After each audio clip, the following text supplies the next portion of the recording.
Olá, oitavo ano! Na nossa aula de história de hoje, nós vamos dar início ao cronograma 1 do quarto bimestre. E nosso assunto de hoje é a abolição da escravidão e a proclamação da República no Brasil. Hoje eu vou passar a explicação dos conteúdos e na próxima aula nós conversamos sobre a resolução das atividades. Tudo bem? Pessoal, qual era o contexto, do Brasil no final do século XIX? Muitas coisas estavam mudando, a população estava aumentando, as ferrovias estavam crescendo, a produção de café aumentando cada vez mais e ocorreram duas importantes transformações: o fim da escravidão, em 1888, e a proclamação da República, em 1889. E são esses os principais assuntos que nós vamos tratar. Sobre a questão da escravidão, pessoal, nós já vimos, nos outros bimestres, toda a questão do trabalho escravo no Brasil, e nós vimos, a Lei Eusébio de Queiroz, que foi criada em 1850, proibindo o tráfico de escravos. Essa lei proibiu o tráfico de escravos, porém não proibia a escravidão, não proibia o trabalho escravo. Portanto, a escravidão permaneceu no Brasil. E as críticas à escravidão aumentaram, Por quê? Porque vários intelectuais, várias pessoas que estudaram no exterior e voltaram para o Brasil trouxeram ideias novas, ideias de que a escravidão já não existia na maior parte do mundo, que era uma coisa totalmente desumana, uma coisa de um país totalmente atrasado. Nós começamos a sofrer pressões de outros países, além da Inglaterra, que já pressionava pelo fim da escravidão. O exército brasileiro começou a pressionar o governo pelo fim da escravidão. Surgiram pessoas que fizeram parte do movimento abolicionista, entre eles José do Patrocínio, André Rebouças, Joaquim Nabuco, entre outros.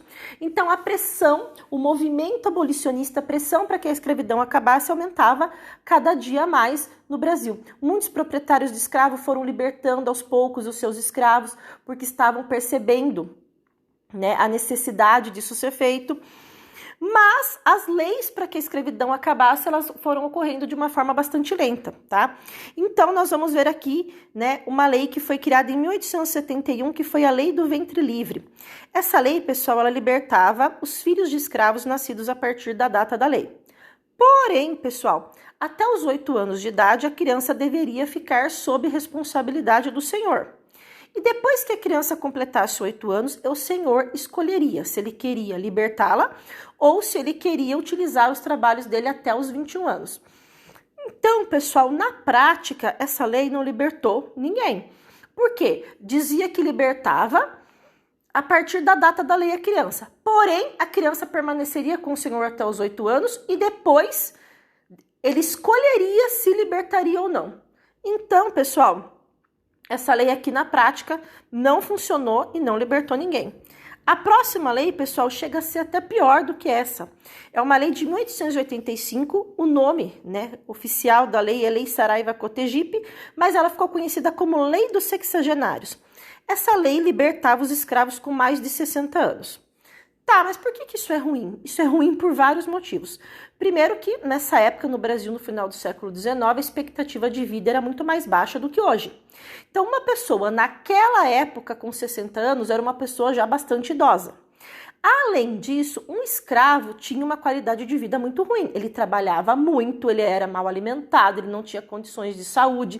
Então, um escravo com 60 anos, ele não estava bem de saúde, ele era uma pessoa já debilitada. E o que acontecia? Quando esse escravo era liberto aos 60 anos, o que ele ia fazer da vida dele? Ele não tinha dinheiro, ele não tinha para onde ir, ele não tinha emprego, então você libertava o escravo para morrer na rua. Então, se a gente for parar para analisar, essa lei, ela favorecia aos fazendeiros e não aos escravos.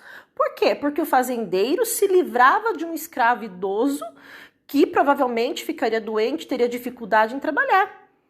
Para o escravo não era vantagem nenhuma. Por quê? Porque ele ficaria na rua sem ter nenhum tipo de auxílio, nem do antigo dono, nem do governo, nem de ninguém. Então essa lei também não funcionou.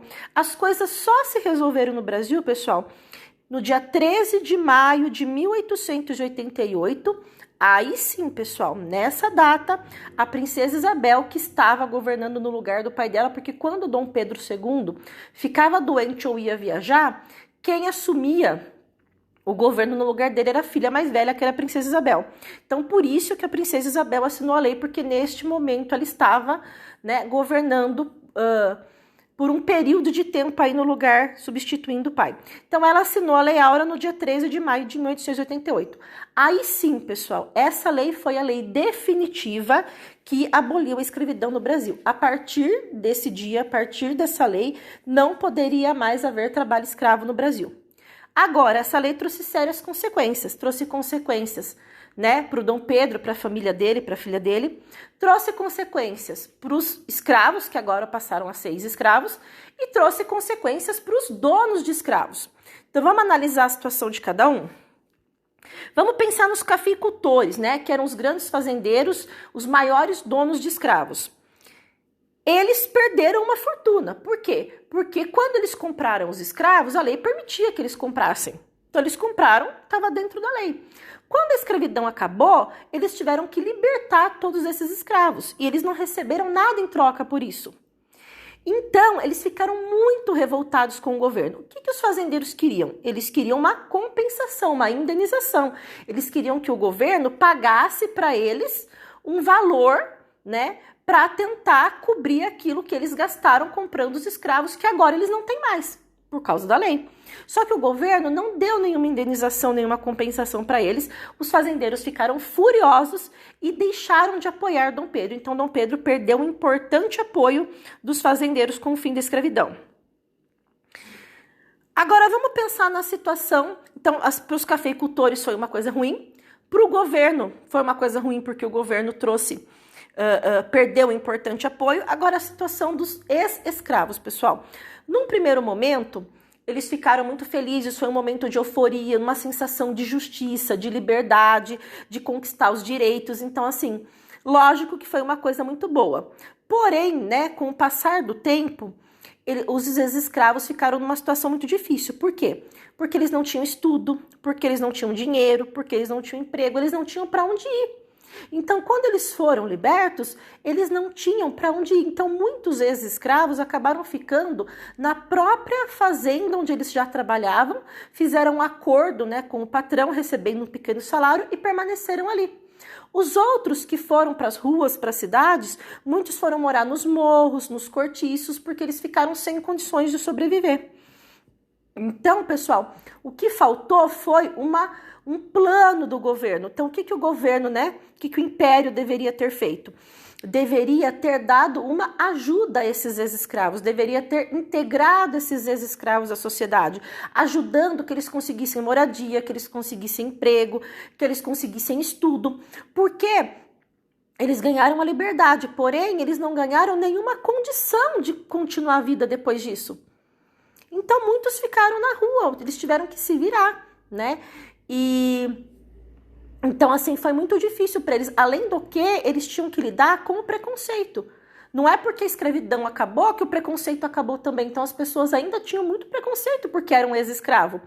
Então, pessoal, é muito importante a gente entender que o governo tinha que ter feito toda essa questão de uma maneira mais planejada, mais estruturada, de forma que pudesse dar uma assistência para os ex-escravos, para que eles pudessem ter uma condição de continuar a vida deles, e não simplesmente colocá-los na rua, né, de uma maneira que eles não pudessem se sustentar. Então, isso aí foi um erro de planejamento aí do Dom Pedro II e do governo. Certo, pessoal?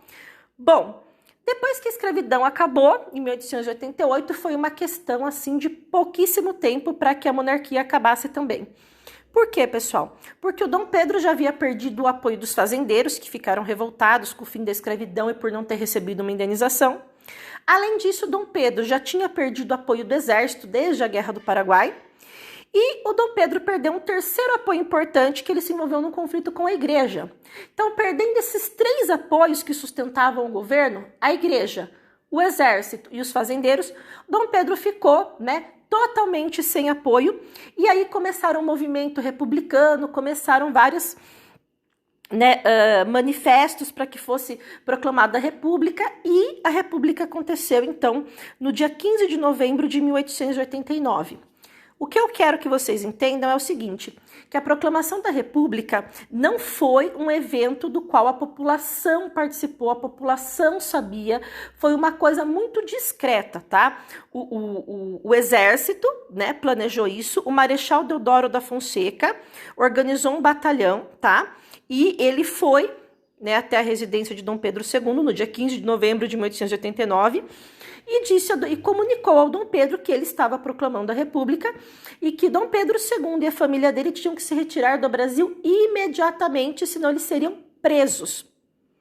Então, Dom Pedro não teve opção, ele teve que, às pressas, de madrugada, sair escondido, tá? Então, o povo brasileiro, pessoal, não viu nada, não participou de nada. Quando as pessoas ficaram sabendo, a coisa já tinha acontecido, o Dom Pedro já tinha ido embora, já tinha sido proclamada a República e o nosso primeiro presidente foi o próprio Deodoro da Fonseca, que foi quem havia proclamado a República. Então, foi assim que teve início a República no Brasil. Certo, pessoal? Então, na próxima aula eu volto para comentar os exercícios. Até mais!